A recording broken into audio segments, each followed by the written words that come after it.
అనంతపురం జిల్లా పెనుకొండ నియోజకవర్గం సోమందేపల్లిలో వైకాపా నేతల ప్రలోభాన్ని స్థానిక తెదేపా నేతలు తీవ్రంగా పరిగణించారు. బయట గ్రామాల నుంచి వచ్చిన కొందరు వైకాపా గుర్తుతో ఓటర్లకు కూపన్లు పంపిణీ చేస్తుండగా తెదేపా నేతలు పట్టుకున్నారు. ఈ కూపన్లను ఇచ్చిన వారికి ఈ నెల 7, 8 తేదీల్లో డబ్బు ఇచ్చే విధంగా ప్రణాళిక రచించినట్టుగా తెలుసుకున్నారు.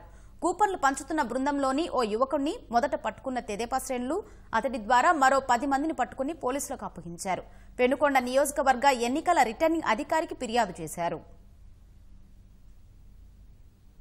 కంపల్సరీ తప్పకుండా మేము ఓడిపోతామని తెలుసుకొని దానికోసం పెనుకొండ నియోజకవర్గంలో ప్రజలను ప్రలోభ పెట్టే దానికోసం వాళ్ళందరూ కూడా ఇప్పుడు ఇంటింటికి డబ్బులు పంచుతూ అదేవిధంగా కూపన్లు పంచుతున్నారు.